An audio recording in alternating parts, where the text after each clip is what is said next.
No. Be any second now. All right.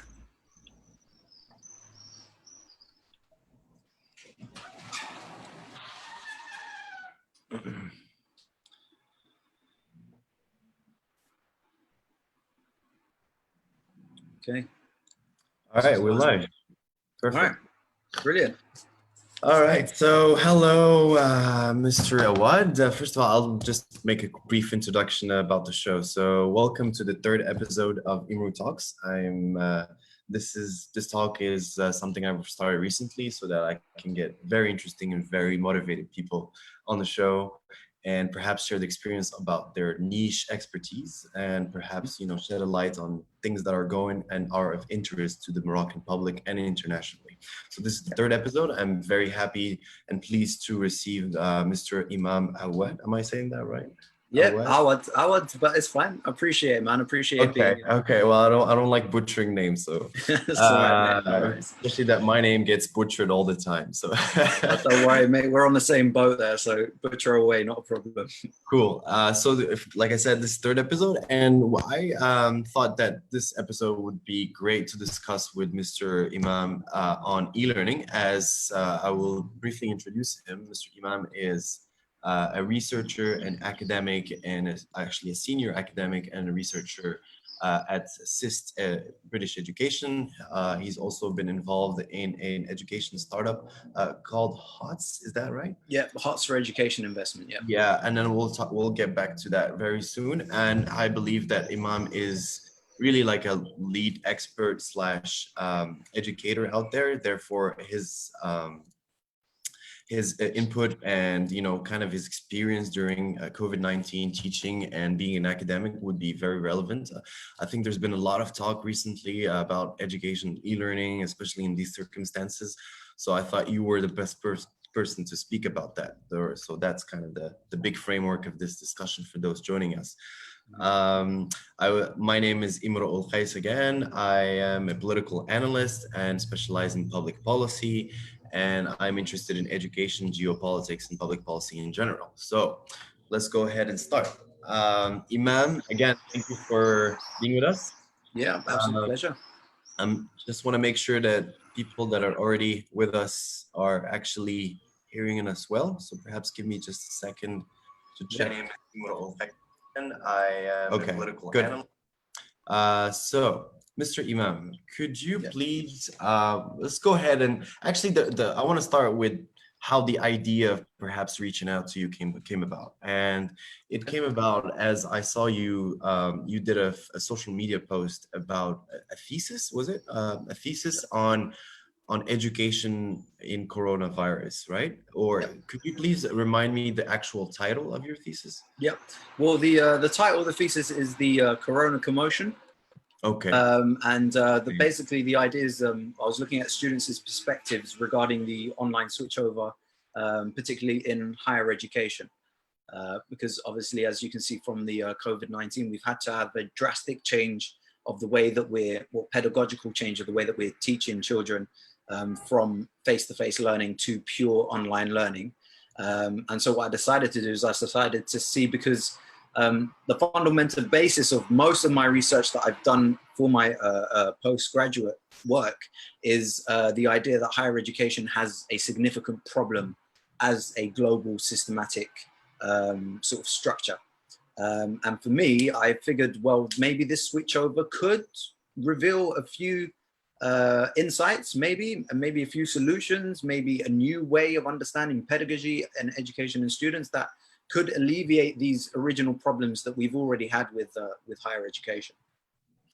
And actually, did you start this research as soon as COVID-19 hit about, or did you actually do some work on e-learning or digital education beforehand? Yeah, well, I mean, e-learning and digital education is something that I've looked at before.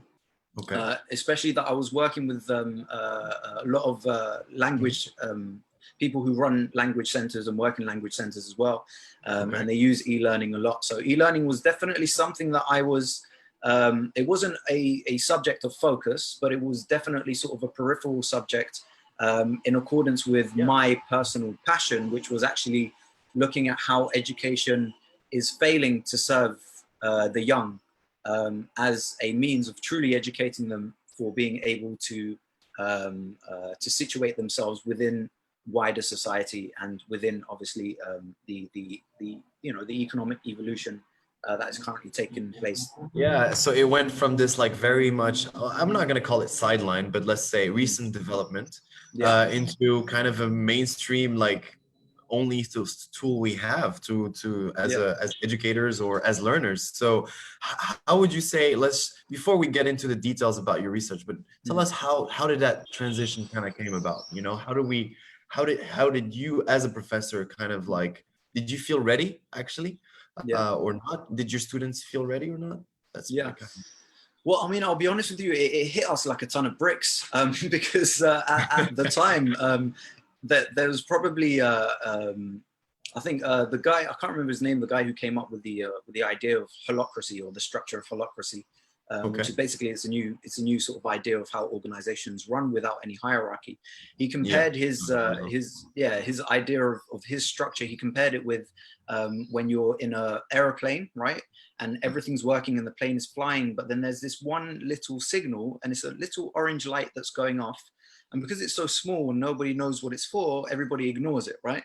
I like that metaphor. You know what I mean? Yeah. So for me, the COVID-19 was the orange light that everybody ignored. And then, bang, a big slap in the face. Oh, guess what, guys? As in a couple of days' time, nobody's going to be going to school anymore, right? So what had happened is, and that's why I'm quite glad to work for an institution like SIST, is that we give British degrees here in Morocco, and the only way we do that is by partnering with a British university in the UK. So quite naturally, we quickly met up with them and we figured out an action plan about how to continue assessment, how to continue learning, how to do that with the changes in staffing, for example, and with the changes in the way that we're actually... I'm sorry to cut you off, but I just want to remind the viewers that SIST Education, British Education, is a university in, I believe, across a few cities in Morocco. And it is associated with Cardiff Metropolitan University in the UK. And it, like you said, it delivers British diplomas, right? And so just so that viewers out there know what we're referring to when we say SIST or SIST, whichever you feel like. So and then it hits you like a train. And what was the first thing that you do, like to kind of like set it up? Well, the first thing that we did is that we got in a meeting regarding who is going to be able to teach what and when, right? So that was the first thing. And most importantly, how that's going to be done, right? So we had a look into various different learning management systems. We looked at different live video communication tools. We even considered here in Rabat, even though it wasn't a major sort of talking point in the meeting itself, sort of mobile learning as well. So being able to get students to learn from their mobile and stuff like that. We even thought about risk assessment, because in Morocco, and one of the findings that I've had through my research in Africa so far is that one of the biggest issues that Africa's faced as a continent is connectivity. So we had to, think there's no internet, there's no online learning, right? So right. You see what I mean? So and so, like, let's say somebody needs to upload a video for a presentation, right? What if they can't upload it? Then what do we do? How do we pass them? How can we communicate with them to get the same level of knowledge, at least, assessed, be able to assess that same level of knowledge through another medium? So that was done. And then what happened was each sort of lecturer was placed with a change in their roles as well. So for example, I'm a Rabat lecturer. So I lecture here in Rabat, right? So I'm doing, let's say, foundations of human resource management. So one of the things that we did to change that was instead, we created a Google Classroom. So this is for foundations of the HRM. Now everybody is on that Google Classroom. So we've got students in Rabat, students in Casablanca, students in Tangier. So suddenly I'm now teaching every single student in all campuses for this module. And I'm the one that's following them up with assessment and stuff like that. So suddenly you became a super teacher, if I could say. Yeah, basically. But at the same time, I teach other modules. And so what happened was that those modules were given to one person. So I no longer had to teach those modules. So it's like everybody, I don't know, it's like the theory of comparative advantage, right? You just go into what you specialize in. Whoever is best is that, and kind of widespread. Exactly. exactly. And then you teach all campuses. And perhaps can I ask, like, why didn't you think about that before? Well, that's what's interesting, isn't it? Because the thing is with traditional education is that there's a culture behind it. Yeah. Number one. Brick and mortar classroom. Yeah, of course. And secondly, we're basically assessed by the we're audited by the QAA, and the QAA is the Quality Assurance Agency, which is the independent education agency in Britain, right? Okay. And so what happens is that anything that we do has to fall in line with the Quality Assurance Agency standards. And that's why we have one teacher teaching at each campus, because these standards ensure that we are, if we focus on, if we focus on other campuses, we're going to lose that interaction with the students and stuff like that. Okay. But then actually it seemed better that instead of doing many modules with students in one campus, we did one module with many students in all the other campuses. And so it alleviated it. It alleviated those issues. I mean, and how did you ensure, I guess, well, perhaps before I get into the quality of it, but rather like, did you feel like, I don't know, going back to the QAA, right? Is that what's called, right? Yeah. So how did the QAA within the COVID, let's say, circumstance ensure quality? Or how did they at least require you to keep a certain standard of quality through digital learning? Yeah, well, I mean, this would have been indirect. So the QAA wouldn't have communicated with us. They would have communicated with Cardiff. Okay. See what I mean? And then so that relationship that they had, then what would have happened there is that Cardiff would have, because Cardiff had many international partnerships around the world. So they then communicated the possible sort of ways to alleviate these issues. And one thing that I liked as well is that there was a lot of, from what I felt from the meetings, and obviously a lot of these senior meetings didn't happen with me. They happened with our senior management and Cardiff senior management. But then when they did meet together, of course, they would have basically, I suppose, reinvented the wheel in a way that ensures that it's continuous, number one. Number two, we had policy documents that were also sent out to students. One of them was called the safety net, right? And the safety net is basically, it takes into account more now the first semester of the students, because the second semester being hit by COVID-19, we can imagine that a lot of students will be facing, personal difficulties. Won't be as good as perhaps, once you get used to it, right? Or exactly, if one can say so, right?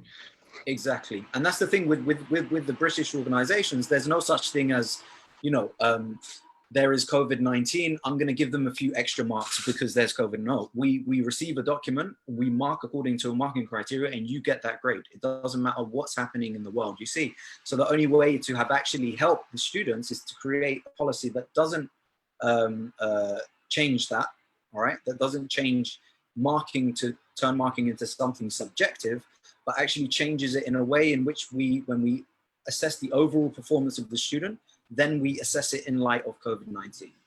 So perhaps I'm actually really interested. How did you actually do the benchmarking or the different variables on whether or not the student has gotten these learning outcomes? So yeah, how is it different from, let's say, a live teaching? Yeah. Well, the thing is with a lot of the modules, what we ended up doing is we ended up changing the types of assignments that we were giving to them. Yeah. So, for example, one of the modules require them to do an internship. Yeah. Okay. Obviously, they can't do an internship now. So what we decided to do is we decided to take off a part of that internship. And I worked very closely with management to, because the module's called work experience, right? So there's no point in the students sitting there and going with their original career plans or whatever they had without actually reassessing this massive global change in light of that. You see, so what we did is we changed the assignment and we said, okay, you guys go out and get remote internships. If you can't for now, then we're going to extend onto the third year for you to get your internship and to get your report sorted, number one. And number two, what we're going to do is we're going to get you to do a report on the effect that COVID-19 has had on the global market, and then you should situate yourself now within the global market. Right? That's very interesting. Yeah. You know what I mean? I'm sure the students actually really appreciated that, I'm guessing.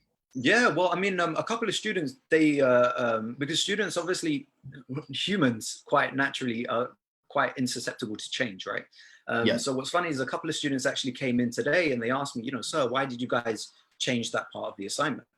And so that was an interesting thing, which was that the idea of how we communicated to the students could perhaps have been a little bit more elaborate, I think, because we sent an email obviously saying, here is the new assignment, here is what you need to do. But students, you can't, one of the things about that. I get it. you can't assume that they're going to figure out why we're getting them to do that. So, but then when I explained it to them, you could see the look of relief on their faces, saying to themselves, oh, do you know what? If you didn't give me this assignment, I wouldn't have thought about it like this. So I wouldn't have been able to situate myself in the correct way. So they thought with that what's you happening around the world. A real job experience with something kind of concocted at the last minute, perhaps. At least that's the perception, right? Exactly. Yeah. So why aren't I doing a presentation? Why are you making me do a report again? If I was a student, that would be my that's my automatic response as well. But again, if you're not able to do that, because COVID-19 is going to change the face of the world. We know it already has to an extent.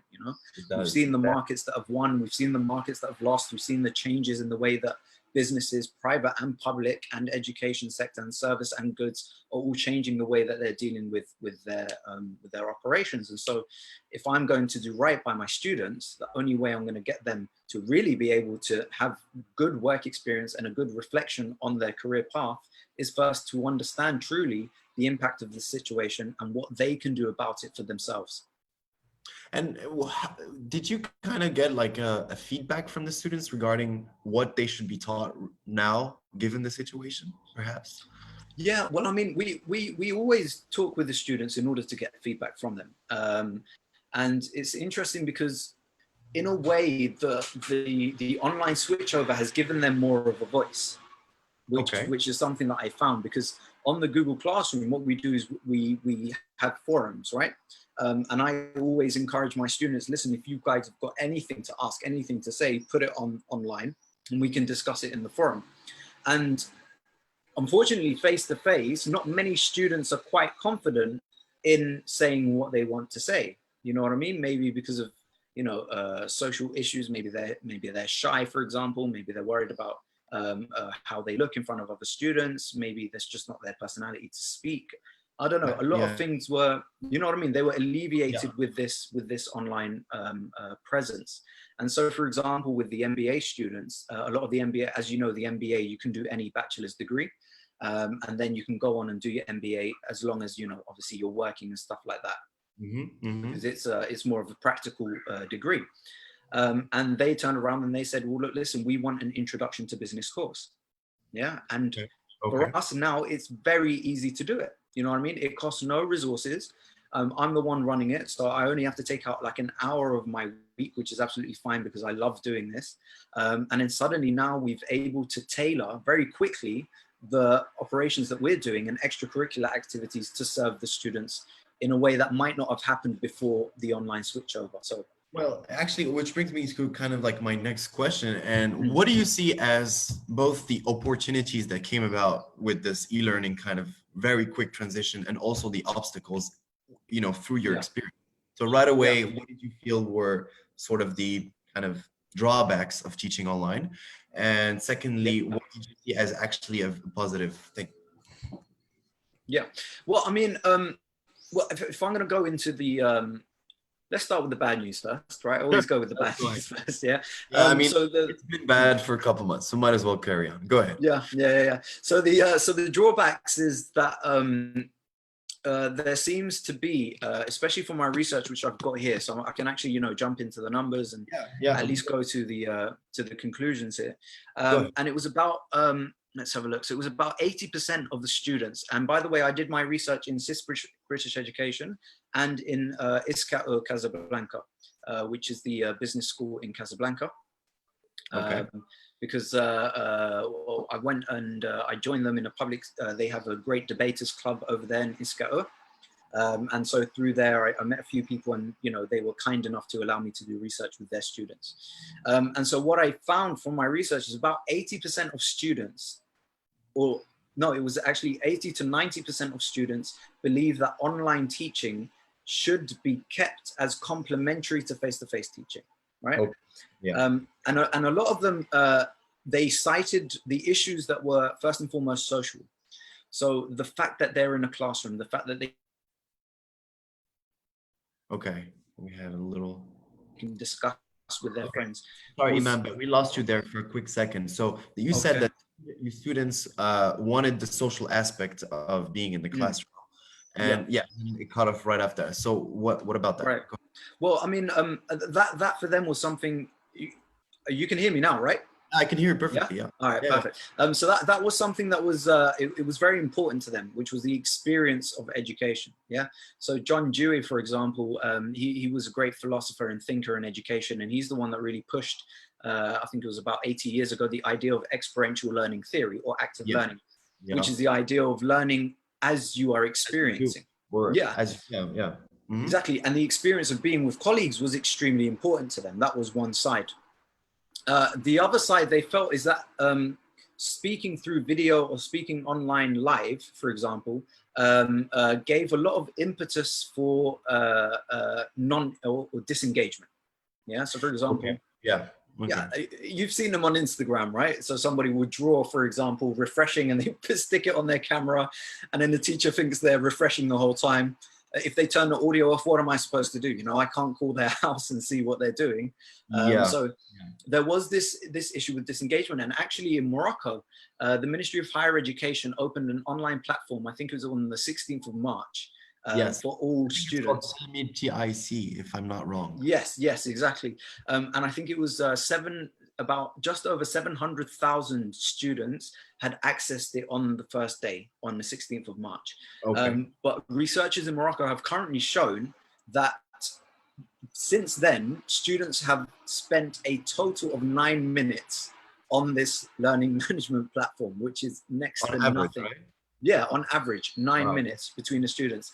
Actually, I have my own number, and correct me if I'm wrong, but I believe that the actual, let's say, well, how can I say this? But the actual reach for the online classes within the public Moroccan system and the French system was about something, actually not the French system, but the Moroccan system, the public schools were about something 20%. And it had to do with of technology and internet, you know, because, you know, so there was this assumption that every single family in Morocco had access to internet and was sort of a device that they can use for learning. So that's kind of my number. So, you know, and so what you're saying is that it's kind of shocking, I would say, that so you're saying out of that whole 700,000 population, people only spent 9 minutes on average on the platform. Yeah, 9 minutes on average, and actually 79% of students were either partially satisfied or completely dissatisfied with the online learning experience. Yes. 79%. Yeah. Where, if you don't mind me asking, where did you get this number? Actually, is that so these numbers, these are not my numbers. These are numbers actually from a man named El Rajay and Mubtul. Okay. They are basically journalists, and they posted these articles according to researchers and stuff like that on prominent news channels. And 2/3 of all students actually experience problems with the internet, and actually only 10% of students genuinely experience satisfaction with the issue. Now, when the professors or the lecturers were actually interviewed, and this was the shocking part, 60% of professors in Morocco actually were satisfied with the online learning experience. So there's a huge gap between student, let's say, satisfaction versus teachers. Well, you know, I mean, 60%, interesting. I think some teachers are more inclined to actually be teaching online rather than others. You see what I'm saying? Yeah. So, and actually, I want to pick up on a question from the chat from Mr. Tony Riley, who happens to be the British Council Director. He asks that, you know, there's this, how did you actually that teaching remained interactive, and how was it, you know,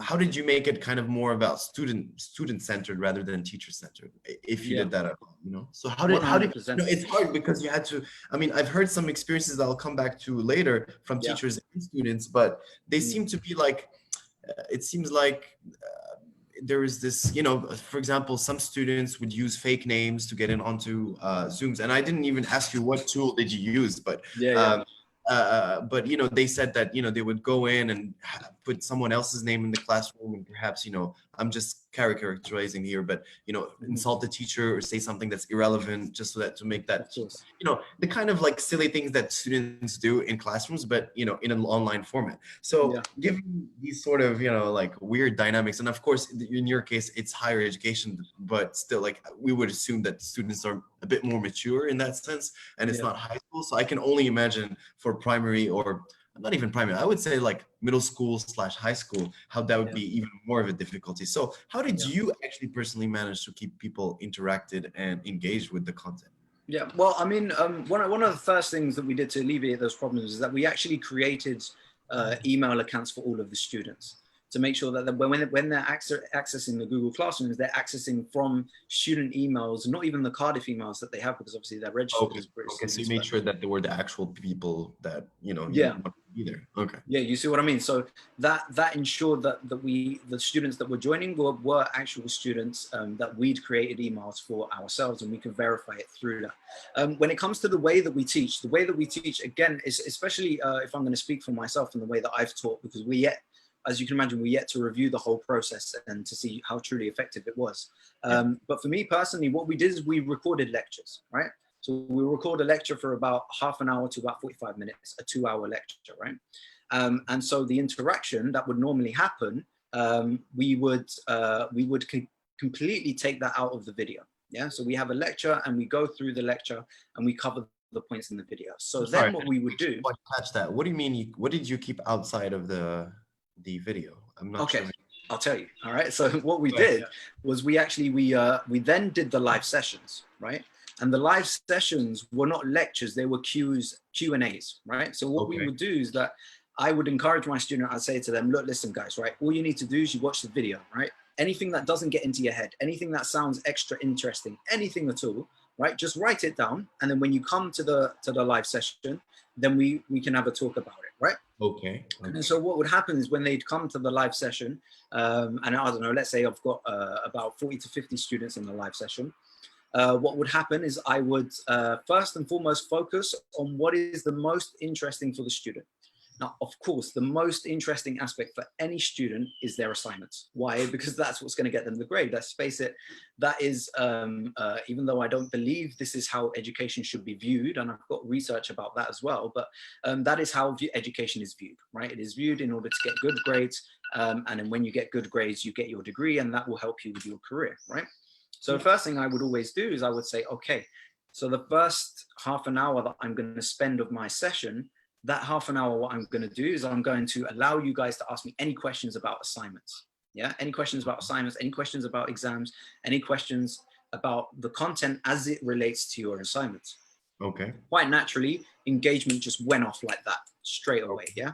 Okay. As they're getting engaged, as I'm explaining, what I then do is through my discourse, I then go on to explain the concepts and theories that are in my session, right? And then so once I did that, what I found, because normally I did the first half an hour for assignments, the next half an hour questions about the actual lecture. And then what I also did was I gave them another half an hour to talk about anything, absolutely anything and everything. Would like allow their microphones to go on, and of course they would, talk, discuss openly. Go ahead. Yeah. And then at that point, I'd say to anybody who wants to leave, now you can leave, because we've spoken about your assignments and we've spoken about your lectures, and then we can go on to talk about. How many people actually stayed? Was do you know what? Quite a few.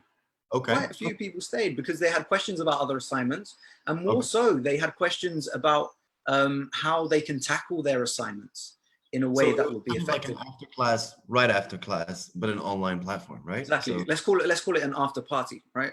And then they joined the party, right? And then that was it. And then, and I'd get questions about, for example, I think one student asked me, and this was hilarious, and this is why it's good to get the students talking, because it becomes fun and it becomes exciting and it becomes, very interactive. She actually turned around to me and said, "Sir, can you do an assignment the night before it is due?"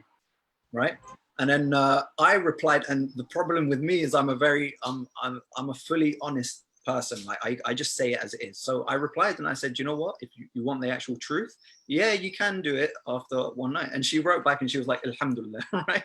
And then so, so everybody started laughing and stuff like that. And then we got into the conversation of, okay, even though I'm telling you the truth, which is that you can do it the night before, I'm going to tell you a harder truth, which is that you're pretty stupid if you do it the night before. Okay. And then they were like, why would you? And then we got into that conversation and we started talking about psychology and their behavior. And so what I was doing is I was teaching them what they needed to know, right? But then I was listening from them what they actually needed from me in order to complete the assignment to the best possible way that they could. You see? And well, I definitely see. I think you're in that regard a stellar teacher. If I appreciate that. To compliment you there, but perhaps I want to know, like, you know, did you feel like the learning outcomes were the same, perhaps from your live teaching experience, or is there no real way to judge that except for the assignments? But did you feel like at some point maybe perhaps the online classes, in being in the comfort of your home, and was that an added value at all? So maybe perhaps we can move the conversation from the drawbacks to the positives here. I don't know. Let me know.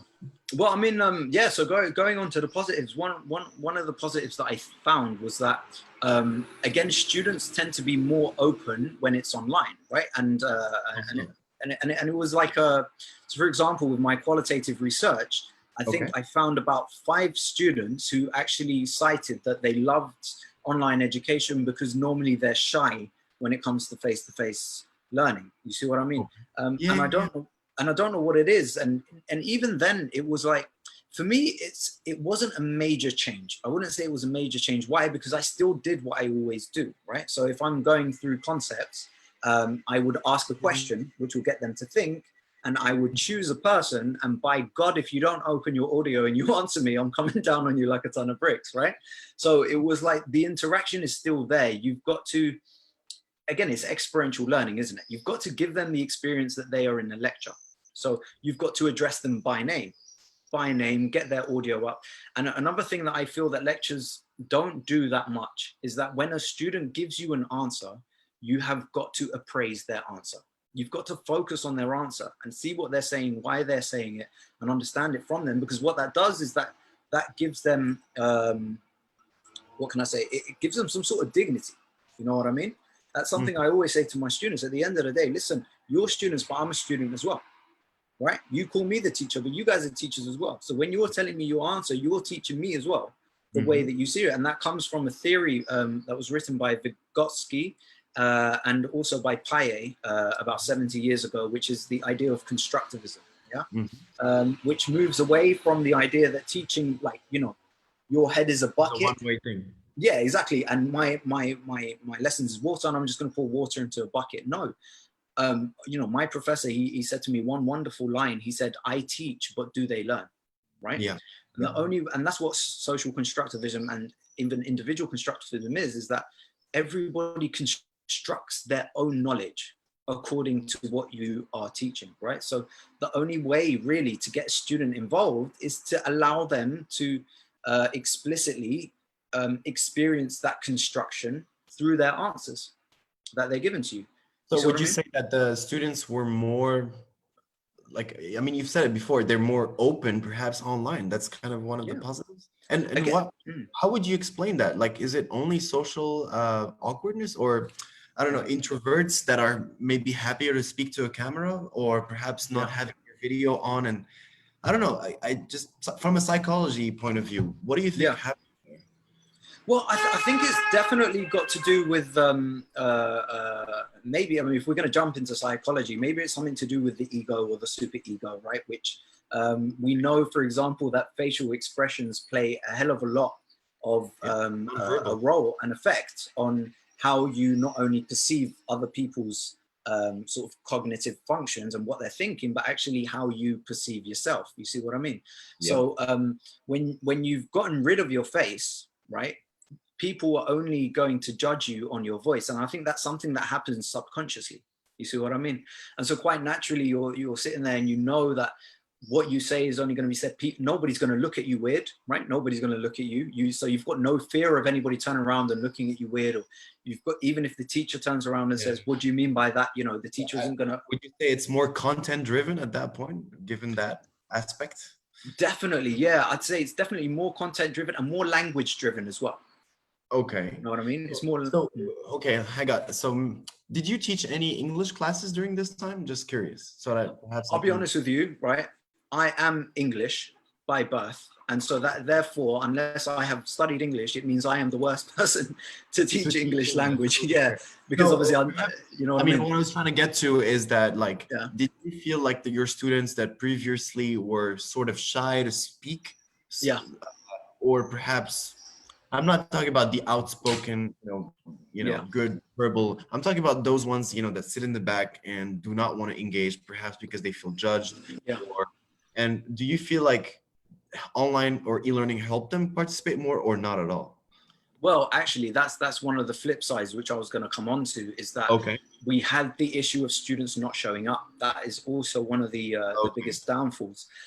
But again, SIST worked out a system in which basically we integrated, obviously because of Moroccan culture as well, we kept a close relationship with their parents. Yeah, because it was very easy, and it would be very easy for a student to turn around and tell their parents, well, look, COVID-19 has happened, I have no lectures, right?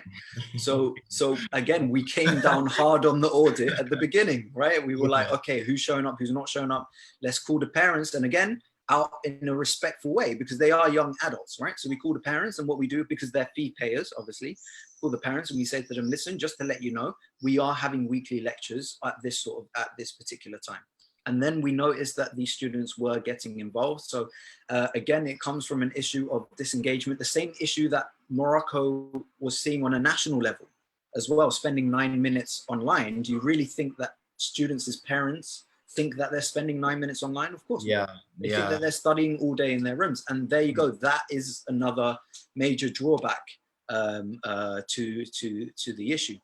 So, and I guess then, what's the solution, right? Like, how do we, I mean, like you said, okay, people would rather have a complimentary. I want to go back to the idea before we kind of discuss like what we should do moving forward, but rather, so what how did, students feel about, I don't know, having the whole course online? And would you say that, for example, very good students were kind of less effective? And perhaps was it actually the turnaround for someone else? Was there any sort of shocking statistic or data that you accumulated during this time? Perhaps your maybe low performing students within this context were doing better. Maybe. I don't know. I'm just theorizing. Actually, don't worry. I was theorizing like a madman like that when I collected my data. And what I found, which is very interesting, and I actually found this also in about 70 years worth of research on distance education, is that there is absolutely no correlation between the performance of a student and the type of distance education that they're having. And I found the exact same results in my research as well. So what I did was I collected data about the type of student that I had, right? So whether they're high performing students, for example, low performing students, or mid performing students. And then I had all my quantitative questions that I was asking them, right? Do you prefer online learning? Do you prefer distance education? Do you think online learning is the future? Do you this, do you that, do you that, do you that? Absolutely none of those correlations had any positive. Well, they were all positive, but they were all negligible. You see what I mean? So they're all between 0 to 0.2%, which we know is a negligible correlation. It doesn't really count as a correlation. You see what I mean?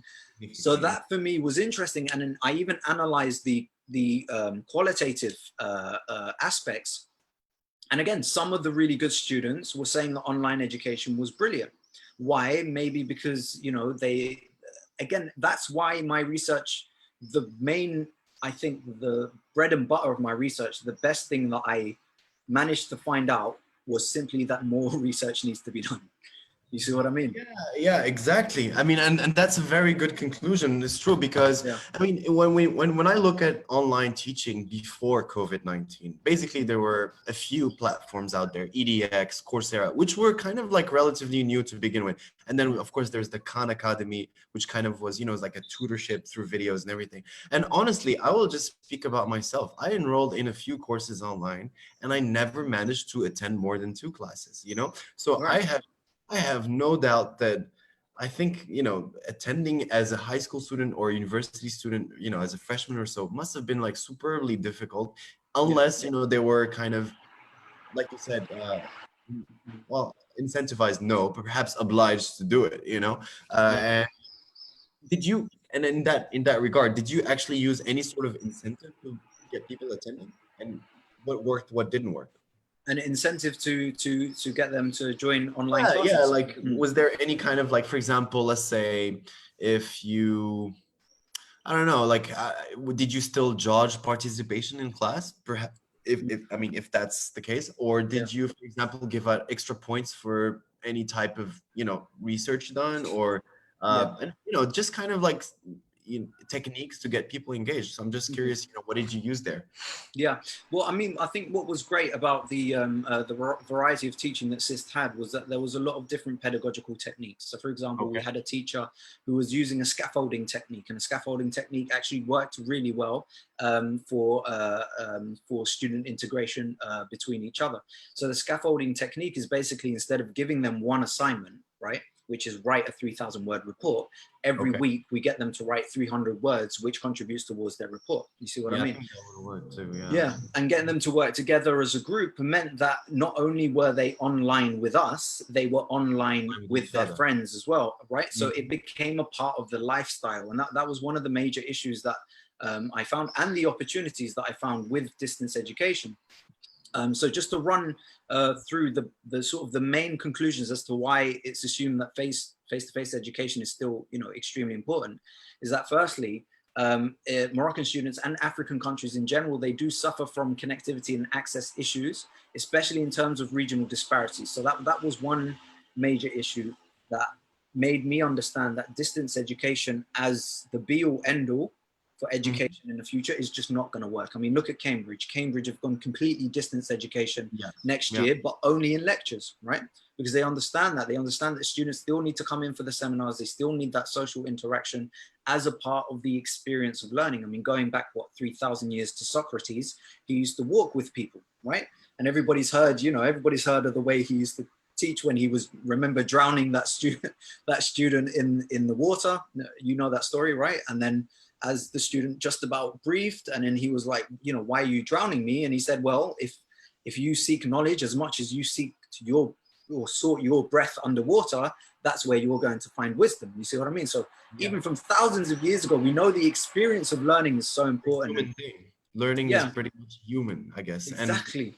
And so, okay, well, this kind of draws like a really stark type of, let's say, conclusion, let's say, about e-learning in general. So would you say it's useless, or not useless, but perhaps not useless, but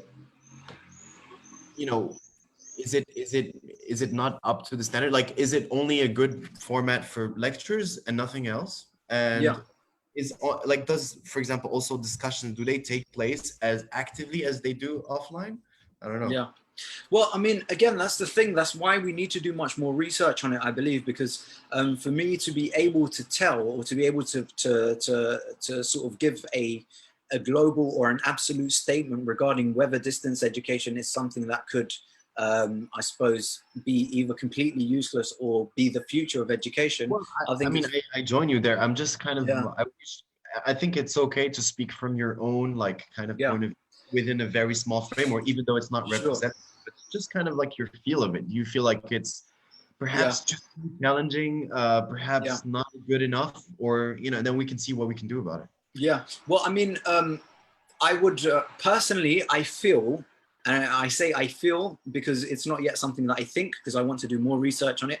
But personally, I feel that it's called distance education, right? So it's called distance education, right? Yeah. So the distance comes with it, and distancing, in basic, sort of sociological studies or even biological studies or biosocial studies, the way that we interact face to face as humans, it really kicks off a lot of different neurons, a lot of different experiences that we won't get from distance learning, right?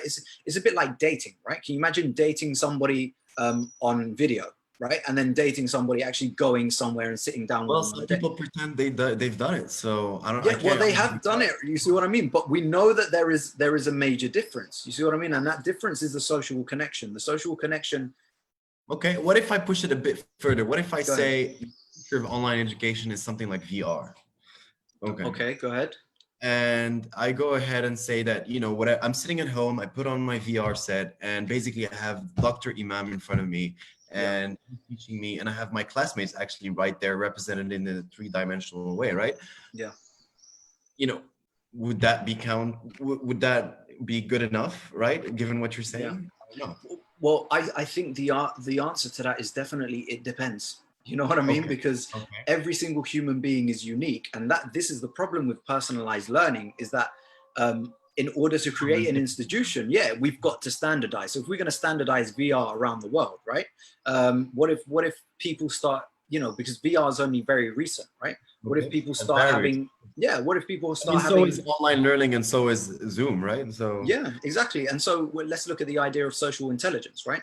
If we're going to do everything virtually, what happens to social intelligence? What happens to the value of social intelligence in society?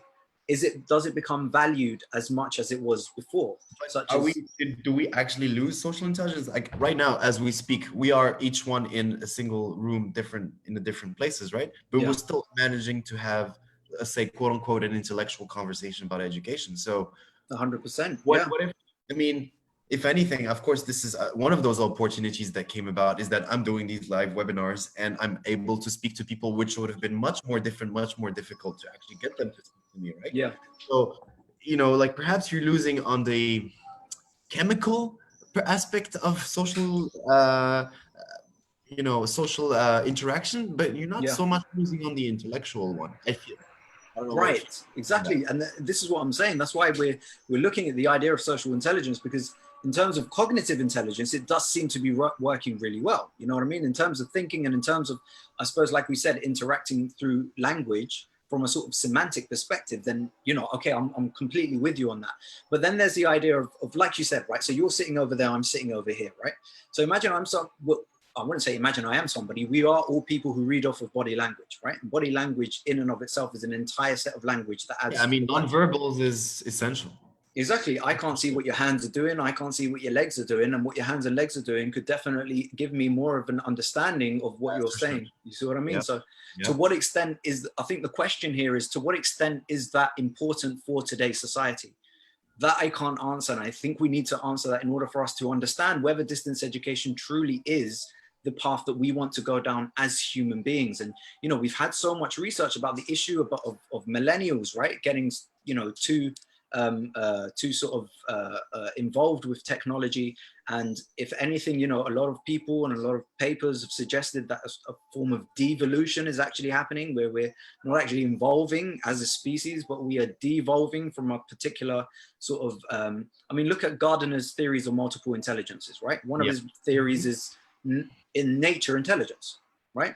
What happened to nature intelligence, right? Can you put your ear to the ground and see how far a car is, like they used to when they used to listen to a horse coming from about 300 miles away? Absolutely not. We can't do these things. Now, the question is, again, it's not whether we can do these things or not. It's whether, is this good for us as humans? Is this good for us? Because education comes from the word educare, right? Which is to lead, right? Is this where we want to lead our society? Yeah. Of course, it would take us hours to even try to remotely answer that question. But yeah, it would. Could you at least give me a quick, intuitive type of instinctive answer to that?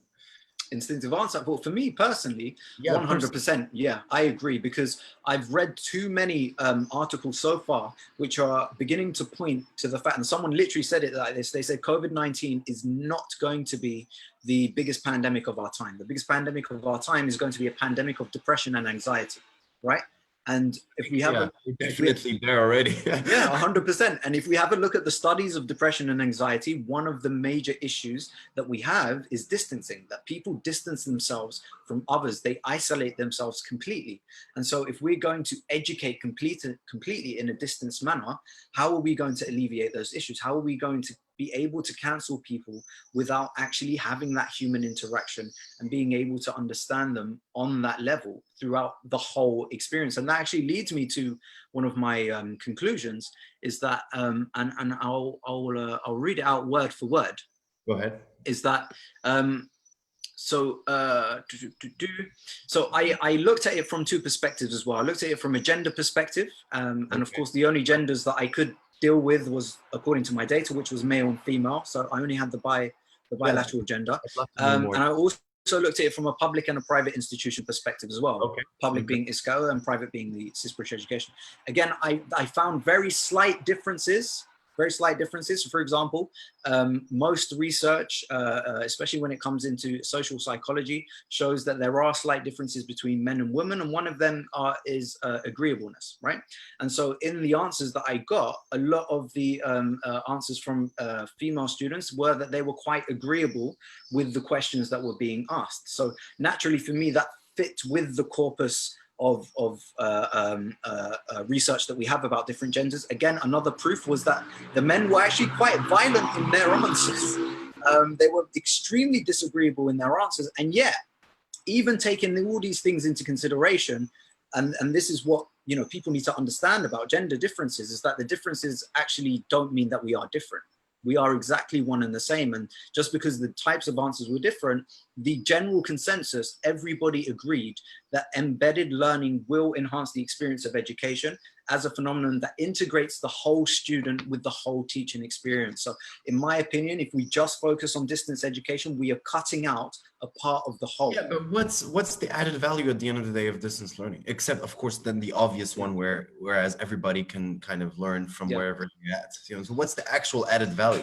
Okay, okay. So if I'm going to talk about it from, let's say, a macroeconomic perspective, the added value of that is that every single society now is going to have to integrate technology within both rural and urban areas in their countries, number one. Number two, the added value is that will increase access, So a lot of these issues that we have, for example, again, with gender, for example, not with just gender, but with regional disparities, with disabilities, for example, with age. Basically, girls will be able to go to school more because of, of learning, right? So that would be Well, in societies, like rural girls that stay at home because of culture, let's say, in some countries, and now they can access basically the school from distance. From distance, right? So that kind of gives them access. So definitely join you there. Exactly. And even though people like myself and you would say that independence is completely free of sex, and that each child should be grown up as an independent person. Unfortunately, we have to look at it both from a normative and a positive perspective. And the positive perspective shows that, unfortunately, there are still massive gender issues, especially with regards to women today. So to be able to empower women with the technology in their hands, just like Gareen Bank was able to in Bangladesh with microfinancing and stuff like that, then actually we can give them a chance for independence, even if they're in an environment which doesn't allow for their independence. I think that's a very, very good point. I can see definitely the gender aspect being kind of one of the biggest pluses of this issue. However, and that kind of brings me to, what about access? Did all of your students actually have access to your classes? Yeah. Well, again, all of our students did have access. But what would you say is the access on the public sector at this point? I mean, I said 20%, but did you overhear perhaps some experiences of, like basically dropping out because they couldn't just get online, or I don't know, any other issues?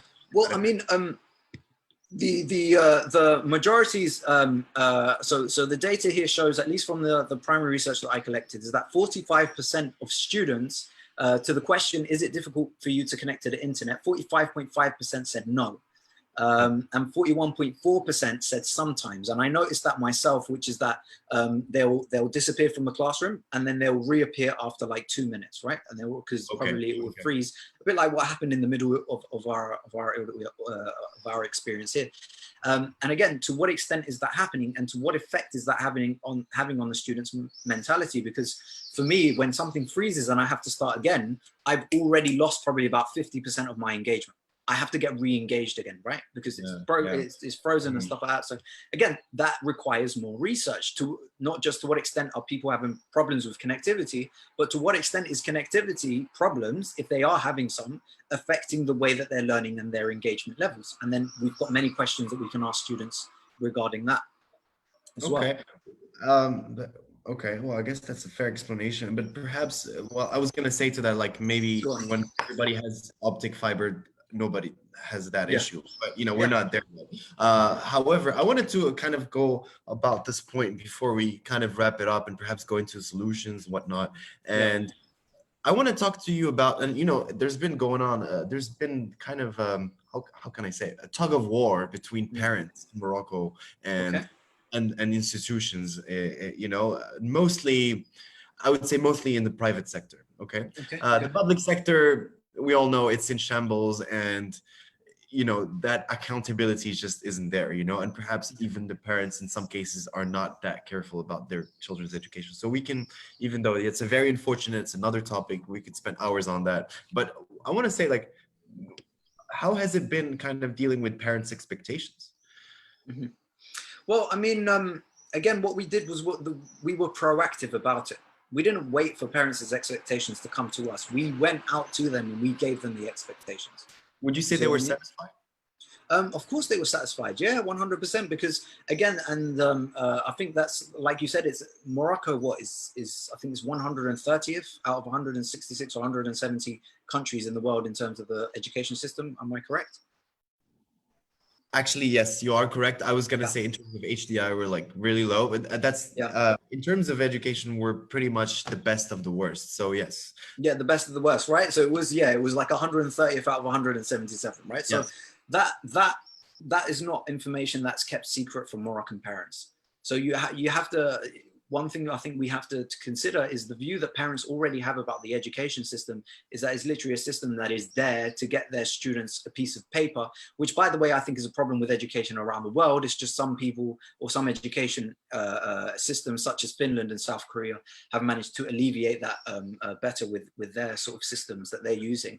But the issue is that parents already have this preconceived notion about education institutions that they're not going to care. So for you to actually not only deal with their issues, but to be proactive and go to them before they even come to you, I think is a way of motivating parents to actually turn around and say to themselves, listen, if the school cares about my child this much, then maybe I need to add the extra care as well so that my child can get the best learning experience. Whereas a parent who's thinking that the school doesn't really care about my child, of course, there are those parents that will try and make up for that, you know, in their own homes. But then there will be parents as well who would, you know, take a step back and say, well, listen, just go there, do what you need to do to get the degree, right? Don't worry about whether your teacher cares or not. And by the way, I did research on what's called blended learning, care pedagogy. And I actually found in that research that 89% of students who were fully engaged in classes were actually engaged in moments or because they felt or they knew that their teachers cared about them, right? So again, for me, that's an area of research to see with parents. Are parents more interactive with students and their child's learning because they can see that institutions care about them? And if that is so, then maybe we need to do something about that. Maybe we need to create, you know, governing boards for schools in which we discuss policies of schools with parents and actually get parents involved and get their say in how schools should be run. Be much more involved in the education system, and it's interesting because I feel like the one time they're involved is when it gets down to how much they're gonna pay, which brings me to this question about, like, did they expect you would reduce your prices during this time? You know what? A couple of parents did. But again, it was at the beginning. Right, it was at the beginning because they seem to have this idea that because COVID-19 had happened, education is going to stop. You see what I mean? And so this is, and so, sort of to wrap that argument up, this is where I think distance education is the best that it can possibly be, is when it becomes embedded with face-to-face learning, where it takes sort of its place as the additional set of tools that can make the learning experience, the face-to-face learning experience, you know, much more sort of satisfying, number one, much more experiential, number two, and much more effective in obviously allowing the student to become motivated and to develop their learning skills. And I just want to kind of go back to one of the comments in the chat here, and go ahead. Yeah.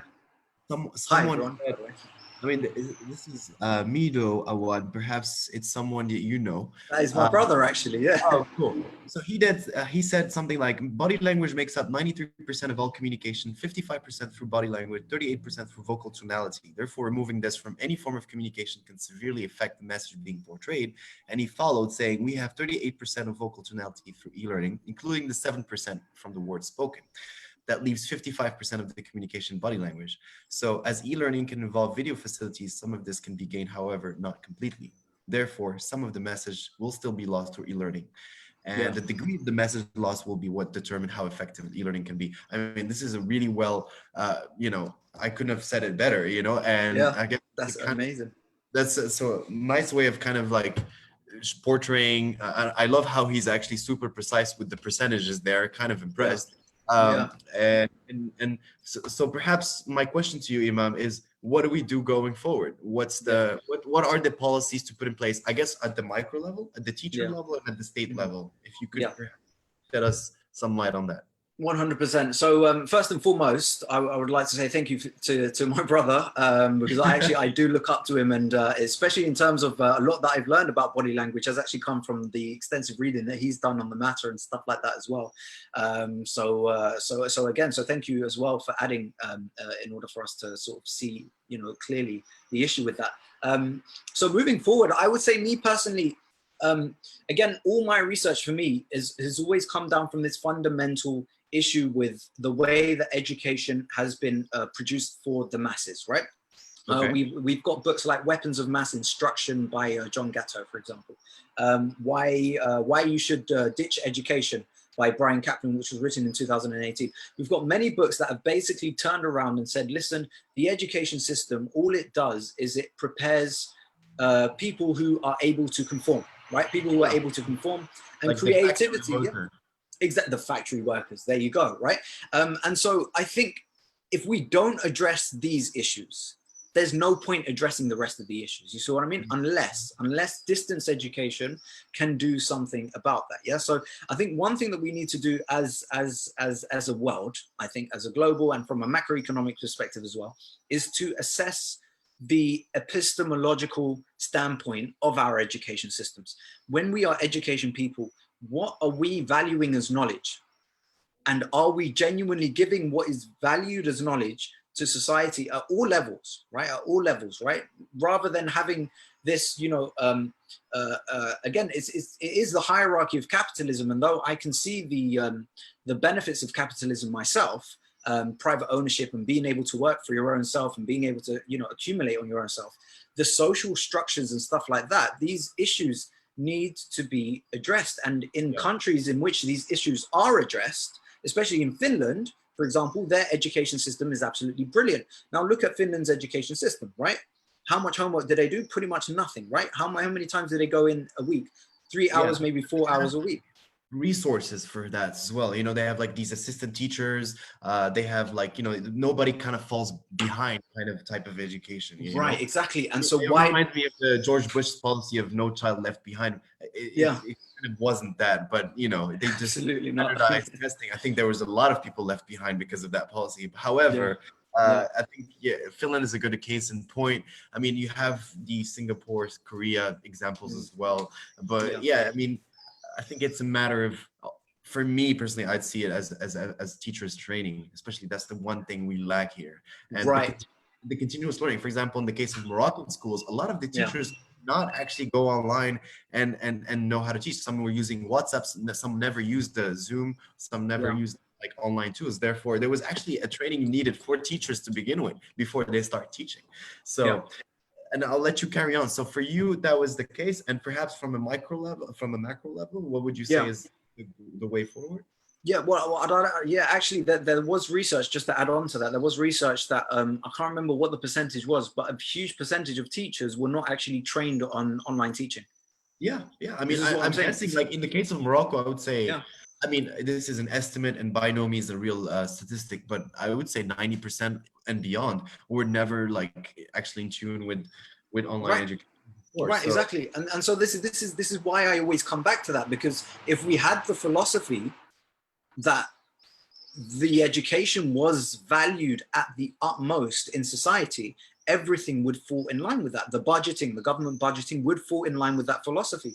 The amount of time that we spend on training teachers, the amount of facilities, the amount of human resources that we spend would fall in line with that. And that's what happens in Finland. Go to Finland and have a look at the salaries that teachers are being paid. Right, they are the highest salaries, and teachers are respected at the highest level. Hard to go to become a teacher, and it's a very highly competitive job. So we have to kind of give back the prestige of being a teacher. Yeah, so, and this is what really gets to me. Why is it that the people who are basically bringing up your kids in terms of knowledge, why do they need an institution that needs to be their voice against your governments? Like, why is that? Why do trade unions, for me, why do trade unions exist for teachers? Surely teachers should be taken care of without needing a bloody union to stand up for them and stand up for their voices and stuff like that. So for me, first solution will always be, I don't care what kind of education we're doing, first solution will always be to understand the importance of the value of knowledge and to give that value of knowledge equally amongst everybody in society. So how do we do that? Well, luckily technology has come in. And one of the ways that we can address that is through access. Yeah. But then again, from a practical standpoint, it would be like, for example, subsidizing internet and subsidizing rural areas, let's say, and subsidizing like actual digital platform or computers or laptops, whatever. So this is why I'm really I really like the King of Morocco as well, because if you have a look at the macroeconomic policies that he's put together and the stuff that he's doing, I mean, the Noor project, come on, absolutely brilliant. You know what I mean? And at the same time, liberalizing the money and stuff like that. So what he's doing is, on one side, from a technological perspective, he's tackling bottom-up economics, right? Which is basically what we call the leftist economic, right? We basically invest all our money on the people feel better, they're more satisfied, they get more skills, and then but at the same time, he's liberalized the economics and he's privatizing a lot, especially with the loan that we've recently received from the World Bank, and privatizing a lot of industries so that top-down economics can also work at the same time. And then suddenly what we'll find that the access and the bottom-up economics will meet with the top-down economics somewhere in the middle, and that will give more power to the middle class, and then hopefully bridge the gap between classes, which would then mean bridging the gap between hopefully the quality of education between classes and between different disparities. I mean, I've been agreeing with you so far. I would say one area where we kind of not see alike on that point. That's fine. I was waiting for that, to be honest.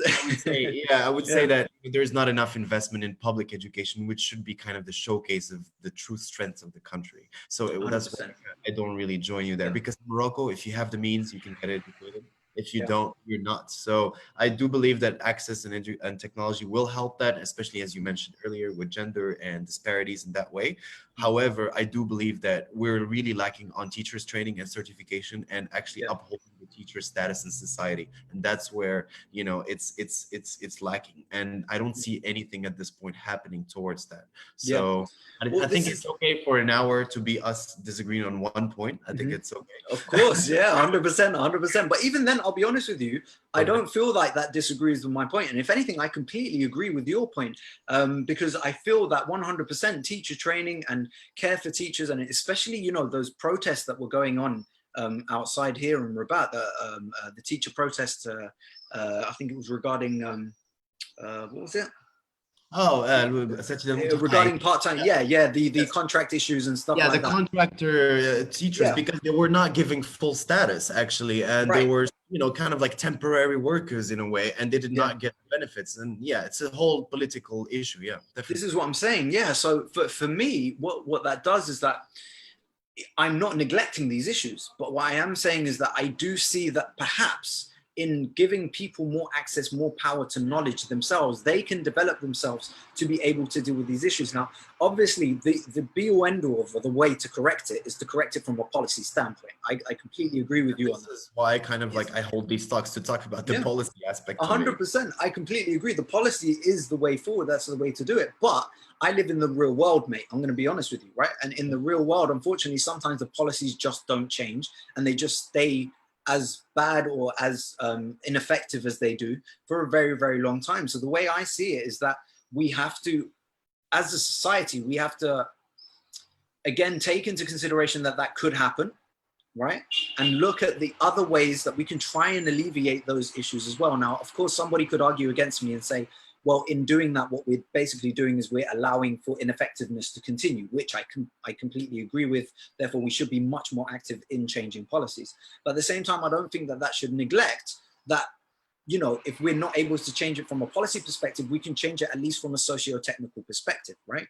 And at least the people can have, you know what I mean? At least they can have one, you know, if policy ain't changing, the more people, think about it like this, right? If policy is not changing, the more people who understand the policy, the more they can actually contribute to making the change. Yeah. You see what I mean? So that also, I think, is a important. I mean, I couldn't have said it better. I think that's a great way kind of to sum it up. And I would like just leave you perhaps a chance to, if you would like to add anything from your research or anything, while I'm looking perhaps at the questions, if there are any, and then we can address them. And again, I just want to thank you before you say anything. So go ahead. Would you like to add anything to this? Sure. Well, I mean, first and foremost, I'd like to thank you for bringing me on. I've had a lot of fun. I've learned so much. Me too. You know, it's absolutely. I think this needs to be done, and I've always praised you as a person and your activeness in trying to make society better, and I praise your initiative that you're doing as well. And I hope it blows up and it really has an effect. Again, because I know you're interested in policy, and hopefully it has an effect on policies that could work for the better. I mean, my goal is just like, if there's just that one person who perhaps watches this and gets maybe 5 to 10% out of it, I think that's a win. So that's kind of how I see life, you know, like small wins. 100%. Well, that's what they say, right? If you can't change the world, maybe you might change the mind of the person that does, right? From my scale, you're doing it on your scale with impacting students' lives. And then, of course, I've taught myself, but I would like to do it on a policy level and also through teaching at some point. So thank you. I really learned a lot. I appreciate it. Thank you for sharing your research with us. And thank you. I appreciate it, man. Pleasure having you with us. And I wish you luck with all your endeavors. And thanks. Thank you so much. Again. Yeah, and you, man. Have a great evening. Are we going to answer any more questions, or are we done with the questions? Let me check. Actually, if there, I haven't seen any specific question. Perhaps. I actually picked up all the questions that there were. There's just this one comment. There's Murad El Smei who said there are some professors who just sent their documents. They said do it alone, and the exam will focus when it was sent. But again, that's a systematic issue, right? I mean, why would a lecturer care if the school doesn't care about the lecturer, right? Kind of. I mean, all I can add perhaps from my side is I've talked to a student and a teacher as well, and what they told me is that, you know, I feel for some students, actually, the online experience was better because there was less of the, you know, chit and talking and the classroom going on, and they could focus more on the content. But for some others, actually, they didn't have the discipline. So I feel like it's a specialized type of learner's experience rather than a general learner's experience. That's all I could add to that. And I feel like it's the same thing for teachers. Some teachers need to actually be sort of like, I wouldn't call it bossy, but, you know, assertive in class and able to, incentivize, but also punish certain students and feel like they're, you know, controlling the situation. And that's just not something they've been able to do online. So I think I feel like some teachers are good for online and some teachers are not, and vice versa for students. So that's kind of my conclusion of it. 100%. And I'll be honest with you, I couldn't have put it better myself, you know, and that's why personalized learning for me is so important. Because if it doesn't get personal through distance education, then we're not actually going to be able to develop the person themselves. We're just going to be able to go back basically to perennialism and to pour water of knowledge into buckets and not, you know, not be able to know whether, you know, the person has actually learned anything or not, you know. All right. Thank you All right. so much, Imam. Brilliant. All right. It's been a pleasure. Good to see you. Enjoyed us. Thank you, everybody, for watching this. And Thank this you. was the Talks, and hopefully see you very soon again. Thank you. Brilliant. Take care, mate. Have a good one. Take care. Bye-bye.